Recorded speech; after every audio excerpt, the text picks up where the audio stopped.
하나님과의 대화다, 그렇게 생각하시고 늘 하나님과 대화하는 가운데 여러분들도 저도 하나님과 동행하는 삶을 살아갈 수 있게 되기를 주님의 이름으로 축원드립니다. 두 번째, 우리가 지난주에 기도의 중요성에 대해서 한번 쭉 살펴보고, 그리고 올바른 기도에 대해서 생각하기 전에 잘못된 기도에 대해서 먼저 한번 생각해 봤었습니다. 여러분, 우리가 지난주에 기도의 중요성에 대해서 살펴보면서 조금 다른 방법으로 살펴봤죠. 산상수훈, 마태복음 5장에서 7장까지 산상수훈이 기록되어져 있는데, 그 산상수훈이 기록되어져 있는 문학적인 구조를 통해서 이 기도가 얼마나 중요한지, 마태가 이것을 문학적인 구조를 통해서 어떻게 강조하려고 하는지 우리가 지난주에 한번 살펴봤었습니다.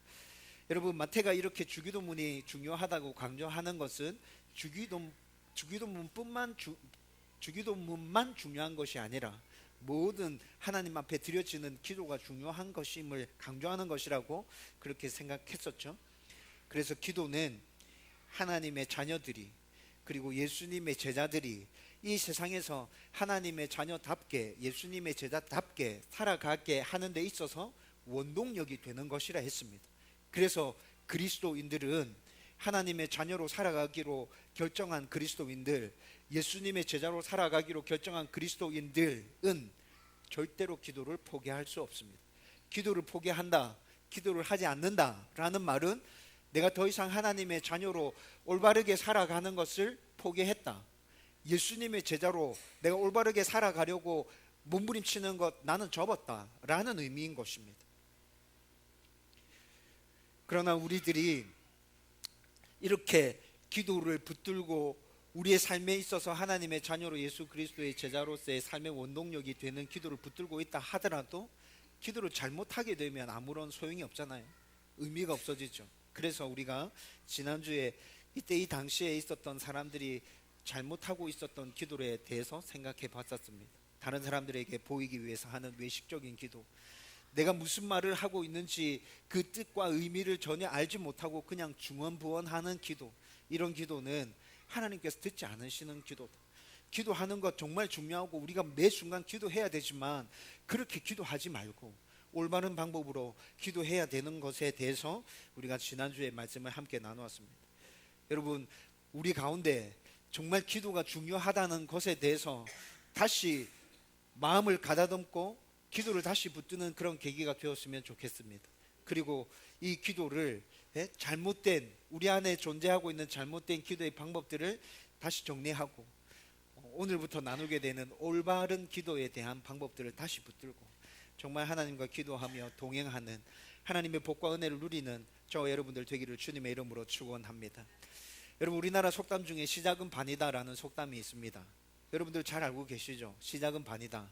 저는 이 속담이 정말 그렇다고 생각합니다. 정말 맞다.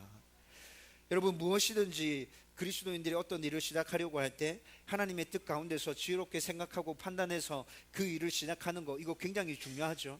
하나님의 뜻 가운데서 우리가 지혜롭게 생각하고 판단해서 그 일을 시작했다면 그 일은 분명히 시작한 그 자체가 반 정도 진행한 것이 될 것이라 저는 그렇게 생각합니다. 여러분, 시작이 이렇게 중요하다고 해서 아무렇게나 또 시작하면 안 되죠. 지혜롭게 잘 생각해 봐야 되고 내 생각들을 잘 살펴보면서 올바르게 판단해야, 그리고 그렇게 판단하고 난 다음에 시작해야 시작이 반이 될 수 있는 겁니다. 내가 하려고 하는 일이 어떤 일인지 우리는 알고 시작해야 됩니다.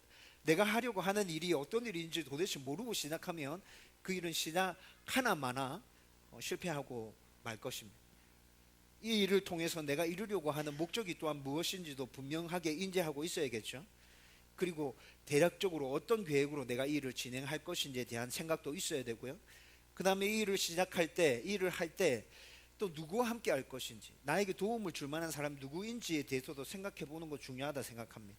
그리고 여러 가지 필요들, 이 일을 함에 있어서 나에게 필요한 여러 가지들 어떻게 채워갈 것인지에 대해서도 생각해 봐야 된다는 그런 마음이 듭니다. 이런 것들 잘 생각해 보고 현명하게 판단해서 일을 시작했다면 제가 좀 전에 말씀드렸던 것처럼 시작한 그 자체가 절반 이상 한 것이 될 것입니다. 여러분, 이런 관점에서 저는 기도도 마찬가지라고 생각합니다. 여러분, 우리가 늘 기도의 삶을 살아야 된다 말하죠. 그런데 올바른 기도가 어떤 것인지, 내가 기도한다는 것이 어떤 의미인지, 누구에게 기도하는 것인지, 기도를 시작할 때 이런 부분에서 확실히 정리가 되어져 있고 내가 이것들을 확실히 붙들고 기도하는 것이라면 여러분, 그 기도는 이미 반 이상한 기도 아닐까요? 여러분, 저는 반 이상이 아니라 만약에 이런 것들을 정확하게 알고 정확하게 붙들고 기도하고 있는 사람이라면 그 사람의 기도는 99% 응답이 진행됐다, 저는 그렇게 확신합니다. 나머지 1%는 뭐예요? 나머지 1%는 나의 필요와 내가 하나님 앞에 얘기하고 싶은 거 그냥 아뢰는 것이죠. 여러분, 기도를 시작할 때 이미 이런 것들이 저는 결판 난다 생각합니다. 여러분, 오늘 본문의 말씀은 굉장히 짧습니다. 그런데 이 본문의 말씀에서 우리가 기도하기 시작할 때 붙들어야 되는 아주 중요한 원리와 진리들에 대해서 우리에게 분명하게 말씀해 주고 있습니다. 여러분, 저는 기도를 할 때 이거 정말 중요하다 생각합니다. 예수님께서 제자들에게 기도를 가르치실 때 왜 이것부터 말씀하실까요? 이게 그만큼 중요하다는 의미겠죠. 이거 제대로 붙들고 기도하면 너희들은 기도 이미 반 이상 한 거야. 아니, 이미 99% 이상 응답을 받고 기도를 시작하는 거야 라는 것 아닙니까? 여러분, 때문에 쉬지 않고 기도하기를 소원하는, 기도함으로 하나님과 동행하기로 그렇게 소원하고 있는 우리들에게 오늘 이 말씀은 정말 중요하다, 저는 그렇게 생각합니다. 여러분들이 잘 알고 있었고 이미 이렇게 기도하고 있다 하더라도 이것을 다시 점검하고 확인하고 우리 안에 다시 강한 도전으로 새겨서 기도할 때마다 이것들을 붙들고 기도하는 것, 저는 정말 중요하다 생각합니다. 기도가 그리스도인들의 삶에 있어서 절대 제외시킬 수 없는 부분이기 때문에 우리는 수시로 이런 부분들 함께 말씀을 나누면서 다시 우리 안에 강한 도전을 일으켜야 되고 그 마음으로 그렇게 기도하며 하나님께 나가야 된다는 것이죠. 여러분, 오늘 이 말씀을 붙들고 나의 기도의 대상이 누구인지, 그분이 어떤 분인지, 내가 그분을 향해서 어떤 마음으로 기도해야 되는지 그런 것들 다시 점검하고 여러분들이 이런 반석과 기초 위에 서서 하나님께 기도하게 되기를 주님의 이름으로 축원드립니다. 아멘. 오늘은 9절 말씀 상반절만 생각할 겁니다. 여러분, 9절 말씀 다시 다 같이 읽어보십시다. 이 짧은 말씀 안에 기도와 관련해서 우리가 꼭 붙들어야 될 핵심적인 진리들이 포함되어 있어요. 9절 다 같이 읽습니다. 시작. 그러므로 너희는 이렇게 기도하라. 하늘에 계신 우리 아버지여, 이름이 거룩히 여김을 받으시오며. 아멘. 여러분, 지난주에 우리가 잘못된 기도에 대해서 생각했었습니다. 그때 그 당시의 사람들은 이미 기도가 습관적으로 몸에 배어져 있었고 하루에 4번씩 5번씩 정한 시간에 기도하는 사람들이었습니다. 그런데 그 기도 중에 잘못된 기도가 너무 많았기 때문에 그 잘못된 기도에 대해서 지난주에 예수님이 먼저 말씀해 주셨다, 우리 같이 생각했었죠. 그렇게 잘못된 기도에 대해서 말씀해 주신 예수님은 이제 올바른 기도에 대해서 말씀해 주십니다. 올바른 기도는 이런 기도예요. 그런데 그 올바른 기도에 대해서 말씀해 주시면서 제일 먼저 말씀해 주시는 것이 기도를 할 때 이렇게 기도해라 고 말씀하시면서 하늘에 계신 우리 아버지여 라고 기도하라고 가르쳐 주십니다. 여러분, 예수님께서 제자들에게 지금 하늘에 계신 우리 아버지여 라고 그렇게 하나님을 부르면서 기도해라 라고 가르치신 이 가르치심은 꼭 그대로 따라하라 라는 의미가 아닙니다. 하늘에 계신 우리 아버지여, 이 말은 절대 바꾸어서는 안 된다. 기도할 때마다 너희들이 이것을 하나님 앞에 고백해야 된다, 이런 의미가 아니에요. 여러분, 기도를 시작할 때 하늘에 계신 우리 아버지여 라고 그렇게 기도를 시작하라 라는 이 말은 이 짧은 문장 안에 담겨져 있는 의미가 무엇인지, 이 짧은 문장 안에 포함되어져 있는 진리가 무엇인지 너희들이 그것을 알고 그 진리를 붙들고 그렇게 기도해 라는 의미인 거죠. 꼭 하늘에 계신 우리 아버지여 라는 것이 아니라도 사랑하는 하나님 이렇게 부르더라도, 아버지 이렇게 부르면서 기도를 시작하더라도 이 짧은 문장 안에 담겨져 있는 그 의미와 그 진리를 붙들고 너희들이 그렇게 기도해 라는 의미가 담겨져 있는 것입니다. 여러분, 그렇다면 이 짧은 문장 안에 포함되어져 있는 진리는 뭡니까? 첫 번째로 생각할 것이 기도의 대상입니다. 여러분, 우리는 기도할 때 누구를 향해서 기도하는 것입니까? 기도의 대상을 분명히 인식하고 기도하는 것, 기도의 대상을 인식하지 못하고 기도하는 것, 이건 완전 하늘과 땅 차이인 거죠. 여러분, 사도행전 17장 16절에서 32절까지의 말씀을 읽어보면 바울이 아덴에 복음을 전하러 들어갑니다. 그런데 아주 희한한 모습을 바울이 목격합니다. 아덴에 가니까 우상 신전들이 엄청나게 많았어요. 다양한 우상들이 있었습니다. 그런데 바울이 본 우상 중에 이름을 알지 못하는 우상이 있었습니다. 알지 못하는 우상이라는 패가 붙여져 있는 이상한 모양이 있는 거예요. 여러분, 아덴 사람들이 수많은 우상들을 섬기는데 우리가 알지 못하는 우상도 있지 않을까? 라는 생각을 가지고 그런 우상들까지 만들어내서 섬기고 있었다는 거죠. 그 우상의 이름이 무엇인지, 어떤 영역을 관장하는 우상인지, 어떻게 하면 진노하는지, 어떻게 하면 우리에게 복을 주시는지, 그런 거 전혀 알 수가 없어요. 그런데 알지 못하는 신이 있을 것 같다는 생각을 가지고 알지 못하는 신이라고 만들어 놓고 그들을 섬기고 있습니다. 여러분, 그들에게 제사를 지냅니다. 그들에게 복을 달라고 빌고 있습니다. 여러분, 이들이 종교심이 아주 뛰어나다는 것은 인정할 수 있겠습니다. 그런데 저는 이들이 하는 이 행동이 도무지 이해되어지지 않습니다. 종교심이 뛰어나다는 것 하나만 이해되어질 뿐이고 나머지 이들이 하고 있는 행동은 전혀 이해되어지지 않고 동의되어지지 않습니다. 도대체 뭐 하고 있는 거야 지금? 뭐를 믿고 있는 거지 이 사람들은? 뭐에 대해서 기도하고 있는 거야? 기도를 하면 들어주신다는 확신을 가지고 기도하고 있는 거야? 저는 이런 생각이 듭니다. 여러분, 알지 못하는 신에게 하고 있는 이런 기도가 바로 지난주에 생각했던 잘못된 기도, 중언부언하는 기도 아닙니까? 내가 기도하고 있는 대상이, 내 기도를 듣고 있는 대상이 누군지도 알지 못하는 상황 가운데서 내가 하고 싶은 말들을 하고 있는 것, 여러분, 이거 중언부언이잖아요. 그런데 잘 생각해 보면 사도행전 17장에서만 이런 사람들이 등장하는 것이 아닙니다. 여러분, 지금 이 시대에도 알지 못하는 신에게 기도하고 복을 달라고 빌고 있는 사람들이 얼마나 많은지 몰라요. 새해 첫날의 일출을 보면서 복빌로 가는 사람들이 얼마나 많아요. 정월 대보름날 둥그렇게 뜬 달을 보면서, 여러분, 등산을 하다가 이상하게 생긴 나무를 보면 그 나무 앞에서도 소원을 빌죠. 이상하게 생긴 바위를 보면 그 바위에 대고 소원을 빕니다. 바다를 보면서 복을 달라고 용왕신에게 비는 사람들 또 얼마나 많은지 모릅니다. 여러분, 지금 이 시대에도 이런 사람들이 존재하고 있습니다. 여러분, 그런데 이런 사람들에 대해서 잘 생각해 보십시오. 이렇게 하는 사람들 대부분이 자기가 빌고 있는 그 신을 믿고 있는 사람들일 것 같아요? 저는 그런 생각이 전혀 들지 않았습니다. 그냥 아주 특별한 날에, 그리고 아주 우연한 기회에 사람들이 그렇게 얘기하니까, 내가 그런 기회를 맞았으니까 내 소원을 한번 빌어볼까?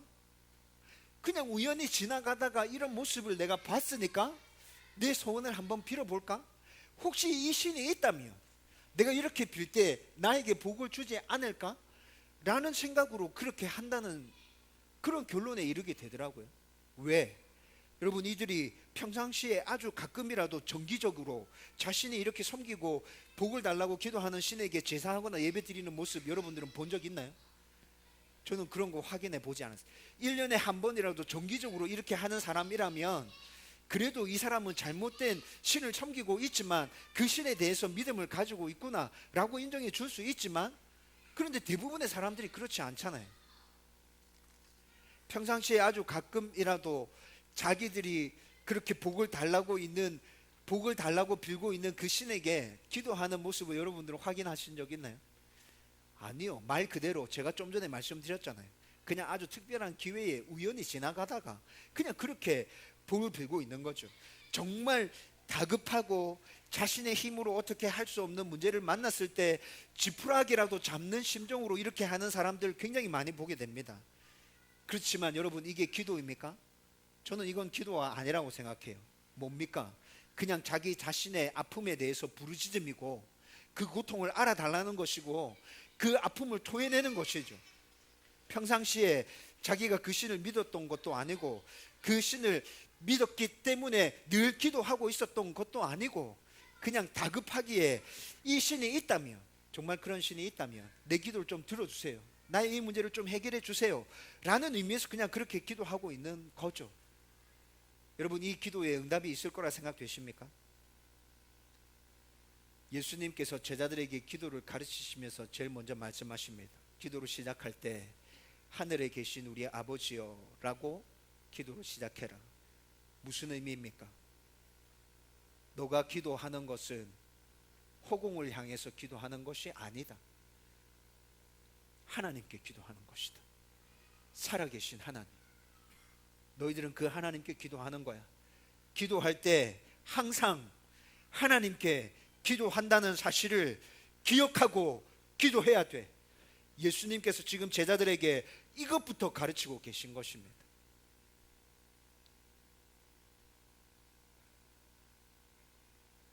막연하게 알고 있고 혹시라도 계시면 들어주시면 좋고 안 들어주셔도 상관없어요. 이런 식의 기도가 아니라 내 기도를 하나님께서 듣고 계시고 그 하나님께서 내 기도에 대해서 반응하실 것이라는 이 진리를 붙들고 기도하라는 것입니다. 여러분들은 지금 어떻게 기도하고 계십니까? 여러분, 기도를 시작하시면서 하나님을 향해서 내가 이야기하는 것이다 라는 생각을 제일 먼저 하고 계십니까? 하나님께서 나의 기도를 들으신다, 내가 지금 하나님과 대화하고 있는 것이다 라는 생각을 가지고 기도하시나요? 여러분, 기도에 있어서 이것이 제일 중요한 것입니다. 내 기도의 대상, 내 기도를 들으시는 분에 대한 확신과 믿음이 없다면 우리가 하는 기도도 허공을 치는 중언부언의 기도일 뿐입니다. 나의 기도의 대상이, 나의 기도를 들으시는 분이 하나님이심을 믿고 확신하며 기도하는 저와 여러분들이 되기를 주님의 이름으로 축원드립니다. 여러분, 하늘에 계신 우리 아버지여, 여기에서 두 번째로 우리가 붙들어야 될 진리는 하나님에 대한 분명한 신앙 고백 가운데 기도하라는 것입니다. 여러분, 다시 말씀드립니다. 여러분, 기도를 시작할 때 하나님에 대한 분명한 신앙 고백을 가지고 기도를 해야 합니다. 구약 성경에서 보통 하늘에 계신 하나님이라는 표현이 굉장히 많이 나타나거든요. 그런데 구약 성경에서 하늘에 계신 하나님이라고 표현할 때 이 의미는 전지전능하신, 이 세상 만물의 창조주 되신 위대하고 광대하신 하나님이라는 의미를 담고 있습니다. 그런데 오늘 본문에서 하늘에 계신이라고 말씀할 때 이 하늘에 계신이라는 의미도 바로 구약 시대 때 언급하고 있는 이 의미와 동일한 의미로 언급되어지고 있습니다. 하나님은 위대하신 분이다, 광대하신 분이다, 전지전능하신 분이다, 창조주시다. 그 하나님에 대한 믿음을 가지고 기도해 라는 것이죠. 여러분, 우리가 믿고 우리가 기도하는 대상인 하나님에 대해서 어떤 신앙 고백을 가지고 있는가, 이거 굉장히 중요합니다. 우리가 하나님께 기도하는데 그 하나님에 대한 분명한 신앙 고백이 없다면 이것도 이상한 거 아닙니까? 내 기도하는 대상이 하나님이다, 우리 그렇게 기도를 시작했죠. 그래, 그러면 너에게 그 하나님은 어떤 분이시냐? 누군가 이렇게 묻는데 내가 그 하나님에 대해서 대답할 것이 아무것도 없어. 근데 나는 하나님께 기도하고 있대. 여러분, 이것도 이상한 거잖아요. 그래서 하나님께서, 아니 예수님께서 제자들에게 주기도문에 대해서 가르치시면서 하늘에 계신 우리 아버지여 이렇게 기도하라고 가르치시는데 그 의미 안에는 너희들의 기도의 대상이 되는 그 하나님에 대한 분명한 신앙 고백을 가지고 기도해 라는 의미를 담고 있는 것이죠. 기도를 시작하면서 하늘에 계신 우리 아버지여 라고 하나님을 부를 때 우리는 이미 하나님에 대한 나의 신앙 고백이 그 기도 가운데 포함되어져야 한다는 것입니다. 말씀을 통해서 알게 되었고 그리고 말씀을 순종해 갈 때 나의 삶 가운데서 경험되어진 나의 하나님 아버지, 나의 하나님 아버지. 여러분, 그 하나님에 대한 고백이 기도를 시작할 때 내 기도 가운데 포함되어져야 된다는 거죠. 하나님이라고 부를 때 그 하나님에 대한 신앙 고백이 나의 머리와 나의 가슴에 가득 차올라야 된다는 것입니다. 여러분, 기도할 때 하나님 부르잖아요. 하나님. 여러분, 이 하나님이라는 이 한 단어 안에서 나의 신앙 고백이 그렇게 나의 머리와 나의 가슴에 가득 채워지는, 여러분, 이렇게 되려고 하면 어떻게 해야 되겠어요? 여러분, 이렇게 되려고 하면 평상시에 여러분의 삶 가운데 하나님이 어떤 분이신지 여러분들 자주자주 신앙 고백하셔야 됩니다. 여러분들의 하나님은 어떤 분이십니까? 여러분들 하나님 어떻게 고백하고 있죠? 여러분, 저는 자주 하나님에 대한 고백을 하나님 앞에 올려드립니다. 제가 고백하는 제 하나님은 이런 하나님입니다. 하나님은 만물의 창조주이십니다. 하나님은 저의 좋으신 아버지가 되십니다. 하나님은 나의 주인이십니다. 하나님은 전지전능하신 분이십니다. 하나님은 사랑이시고 공의로우신 분이십니다. 하나님은 신실하시고 인자하신 분이십니다. 하나님은 긍휼과 자비가 풍성하신 분이십니다. 하나님은 광대하시고 위대하십니다. 하나님은 나의 노래십니다. 하나님은 나의 힘이십니다. 하나님은 나의 능력이십니다. 하나님은 나의 요새시며 나의 방패시고 나의 피할 바위가 되시는 분이십니다. 하나님은 나의 유일한 예배의 대상이 되십니다. 여러분, 제가 운전을 하거나 또 기도를 할 때 굉장히 자주 하나님에 대해서 고백하는 바입니다.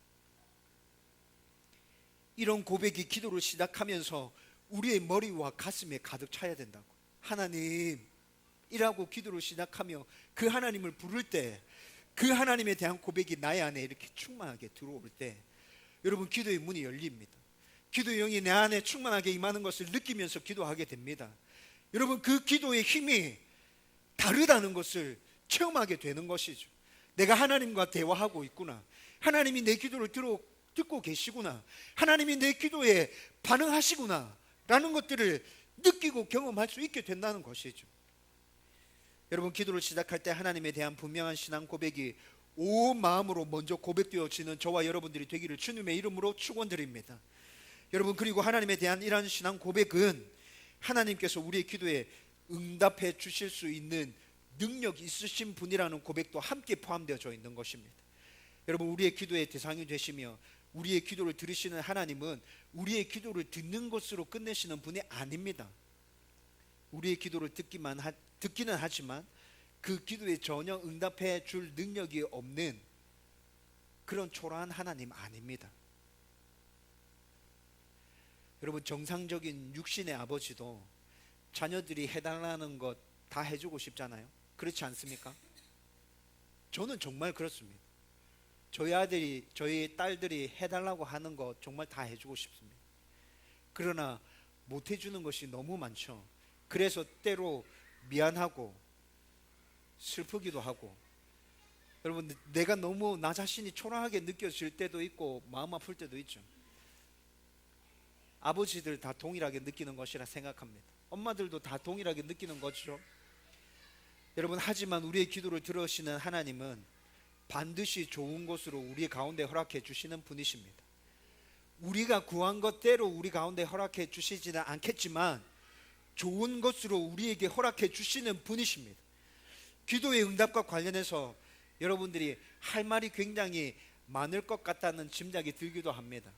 목사님, 저는 이렇게 기도하고 있는데 그거 절대로 응답이 안 되던데요. 뭐죠? 이렇게 물어보실 분 계실 것 같습니다. 그런데 여러분, 제가 여러분들에게 담대하고 확신을 가지고 말해드릴 수 있는 것은 하나님의 말씀 앞에서 자신을 세우십시오. 그렇게 기도하면서 말씀 앞에 나 자신을 세우라는 말입니다. 그리고 주어진 말씀대로 순종하십시오.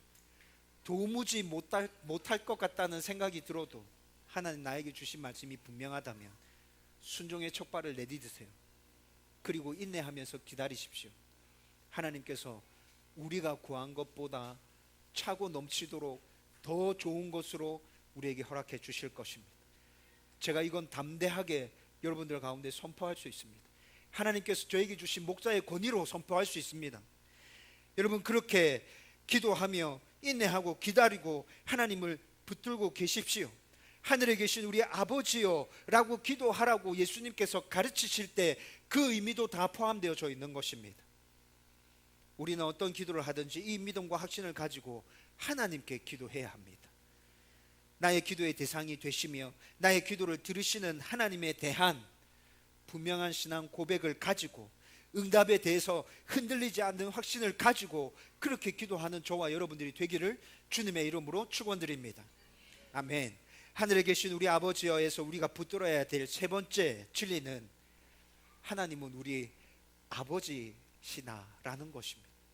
하나님은 나의 아버지시다. 여러분, 앞에 살펴본 것처럼 우리의 기도의 대상이 되시는 하나님은 우리의 기도에 충분히 응답할 능력이 있으신 아주 위대하신 전지하신 전능하신 하나님 되십니다. 이 세상 만물을 다스리고 통치하시는 주인 되신 분이십니다. 지금도 그 하나님은 우리 눈에 보이지 아니할지라도 살아계셔서 이 세상 만물을 다스리고 통치하시는 분이십니다. 그런데 여러분, 이런 하나님에 대해서 성경은 뭐라 말씀하고 있죠? 구약에서 말씀하고 있는 이 하나님에 대해서 성경은 뭐라 얘기하고 있어요? 가까이 가지 못한다. 죄에 있는 너희들이 그 하나님께 가까이 가지 못한다 라고 분명하게 말씀하고 있죠. 여러분, 죄 있는 우리들이 이런 하나님께 가까이 가면 어떻게 된다 말씀하고 있습니까? 죽는다. 너희 반드시 죽게 된다 라고 말씀하죠. 여러분, 죄에 있는 사람들이 이런 하나님께 가까이 나가는 것은, 제가 갑자기 적절한 단어가 생각이 안 나네요. 거친 단어지만 정확한 표현이라 생각합니다. 죄에 있는 인간이 이런 하나님께 나아가는 것은 미친 짓인 거죠. 죽는다고 분명하게 말하는데, 그렇죠? 여러분, 엄격하게 말하면 이미 사람들은, 인간은 죄를 가지고 태어났기 때문에 하나님 앞에서 죽은 자들입니다. 하나님과의 관계에서 완전히 깨어졌고 육신적으로도 죽음의 심판이 이미 우리들 가운데 내려져 있고, 그리고 그렇게 육신적으로 죽고 난 이후에 영원한 지옥에 들어가서 영원한 형벌, 영원한 죽음을 맞이하게 될 것이 우리의 본래 처해 있는 상황인 거잖아요. 그런데 이런 하나님께 우리가 어떻게 나아갈 수 있다는 것입니까? 이런 하나님께 우리가 어떻게 기도할 수 있죠? 그리고 또 온전하신 하나님, 완전하신 하나님은 죄로 말미암아서 타락한 이 세상에 계시지 않는다고 생각한 사람들이 굉장히 많았습니다. 여러분, 이 사람들의 이야기를 들어보면 타당성이 있습니다. 하나님은 완전하시고 위대하시고 완벽하신 분. 그런데 우리는 죄가 있잖아요. 더럽고 추악하잖아요. 하나님과 맞닥뜨리면 우리는 당장 죽게 되죠. 예. 그리고 이 세상은 죄로 말미암아서 전부 다 망가져 버리고 오염돼 버렸잖아요. 그래서 이 사람들이 주장하는 바는 무엇이냐면, 그렇게 위대하시고 완전하시고 완벽하시고 거룩하신 그 하나님이 어떻게 더럽고 추하고 죄 있는 이 세상 가운데 함께 하실 수 있다는 말인가? 그 하나님이 이 세상에 함께 하신다는 것은 모순이다. 이 세상에 함께 하시는 하나님이라고 하면 완전한 하나님도 아니고 완벽하신 분도 아니고 거룩하신 분도 아니다 라고 말하는 사람들이 굉장히 많았어요. 여러분, 구약시대뿐만이 아니라 초대 교회 시대에도 이렇게 말하는 사람들이 교회 안에 존재하고 있었습니다. 이 사람들의 이런 사상에서 영지주의가 발생하게 됩니다. 사도 바울의 서신서를 읽어보면 영지주의에 대해서 경계하라고 그들을 이단시하고 있는 말씀들이 사도 바울의 서신서에서 등장하고 있거든요. 그런데 이 영지주의의 근본적인 주장들이 이런 거라고. 그래서 이들이 주장하기로 뭐라 말하냐면, 하나님은 위대하시고 전지전능하시고 광대하시고 그런 분 맞는데 그 하나님은 우리들의 문제에 대해서는 관심이 없어. 우린 더럽고 추하잖아. 하나님께서 이 세상 가운데 오시지 않아. 그렇게 생각하는 거예요. 여러분, 그런데 이 문제들에 대해서 앞에 생각했던 그 거룩하신 하나님 앞에 죄인이 나갔을 때 우리는 죽게 될 건데 어떻게 하나님께 나가서 기도하고 그 하나님께 말할 수 있다는 것인가?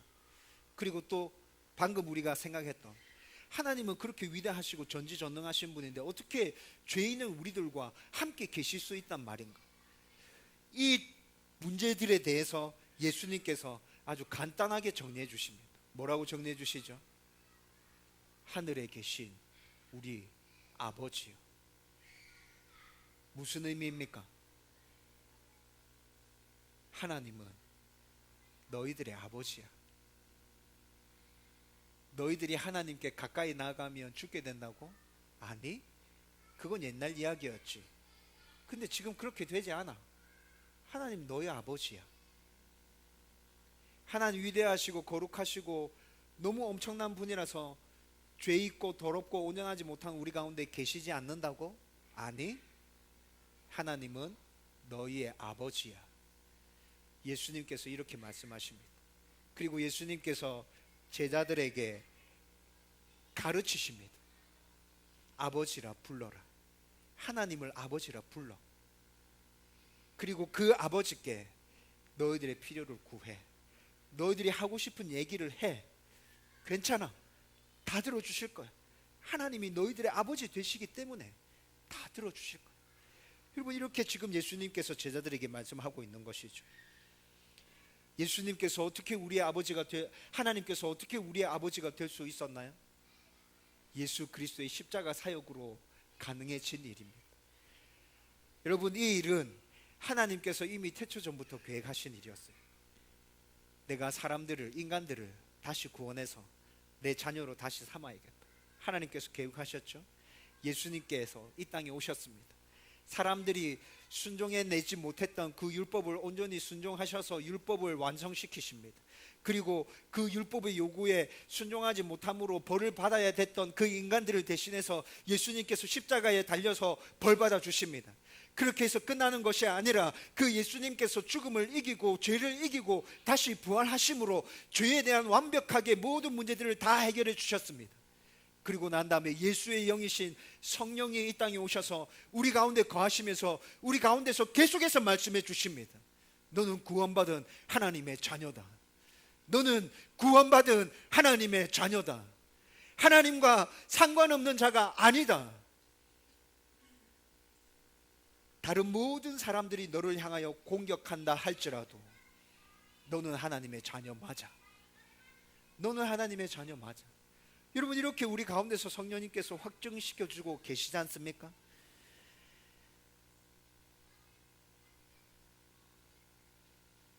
죄를 범함으로 하나님과의 모든 관계가 끊어지고 죽음 가운데 있었던 인간이 예수님의 이 십자가 대속으로 말미암아 다시 본래의 신분이었던 하나님의 자녀가 된 것입니다.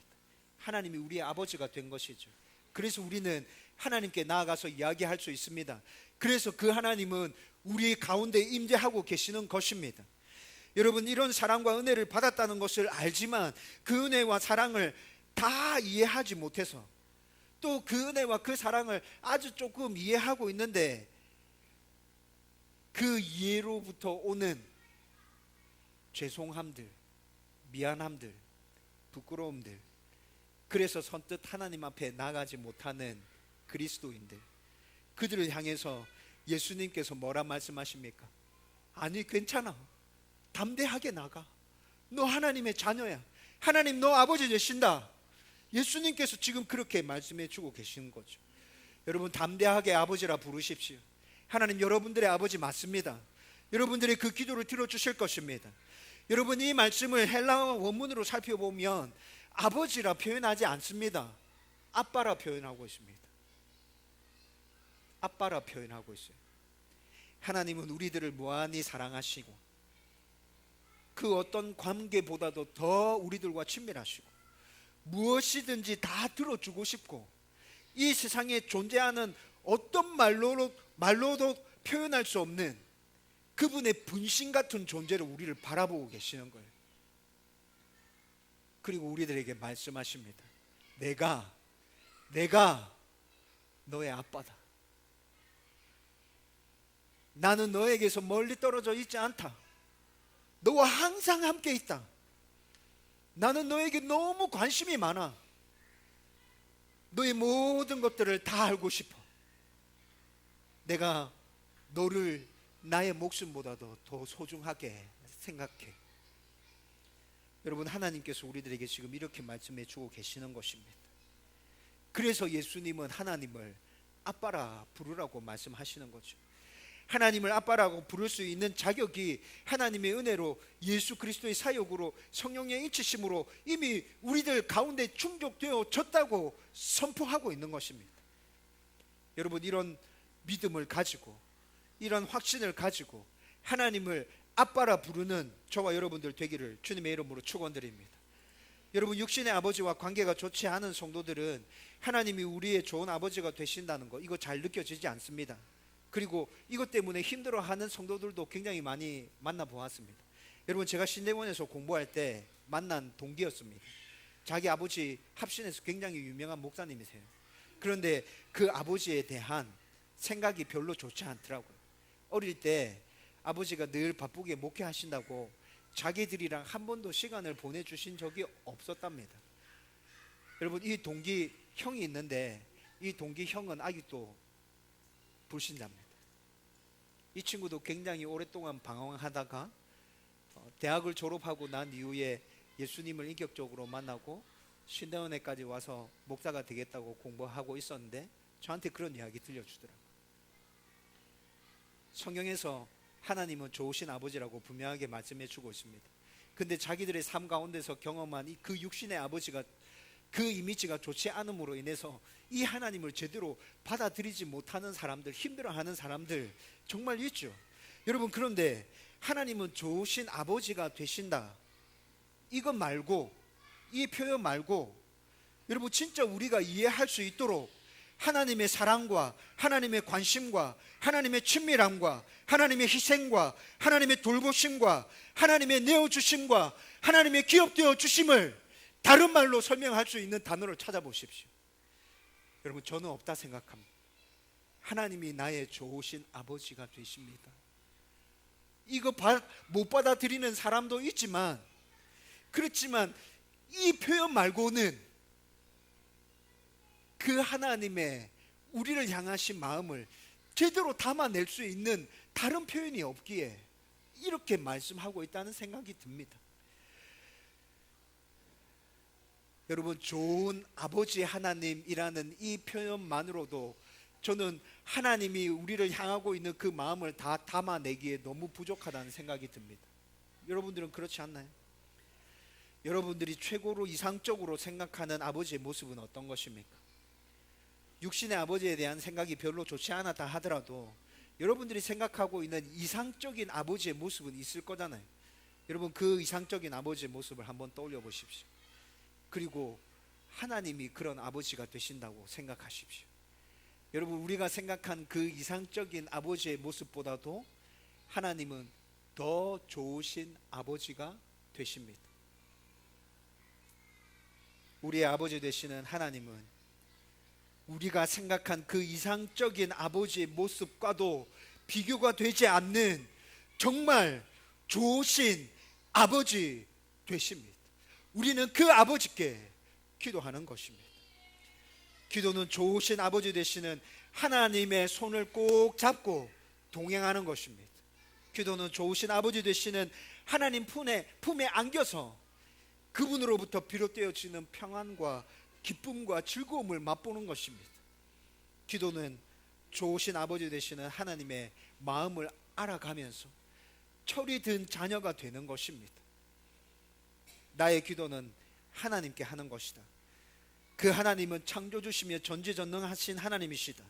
나의 좋으신 아버지가 되시는 분이다 라는 것을 기억하며 기도하는 저와 여러분들이 되기를 주님의 이름으로 축원드립니다. 이제 말씀을 정리하려고 합니다.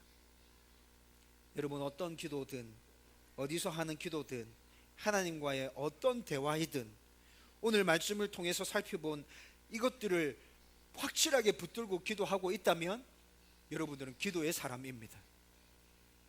정말 좋은 기도의 사람들입니다. 기도할 때마다 여러분, 이 진리를 붙들게 되기를 바랍니다. 나의 기도는 하나님께 하는 것이다. 내 기도를 하나님께서 들으신다. 성경에서 말씀하고 있는 하나님에 대해서 더 깊이 알고 그 하나님을 경험함으로 하나님에 대한 신앙 고백을 분명하게 하고 더 풍성하게 그렇게 해가십시오. 그리고 기도할 때 그 하나님에 대한 신앙 고백을 여러분들의 머리와 여러분들의 가슴 속에 가득하게 채우십시오. 또한 하나님께서 나의 기도를 들으시고 그 기도에 응답할 수 있는 충분한 능력이 있으신 분이라는 확신을 가지고 기도하기 시작하십시오. 이 하나님은 우리와 멀리 떨어져 있는 완전한 신으로만 존재하는 그런 분 아닙니다.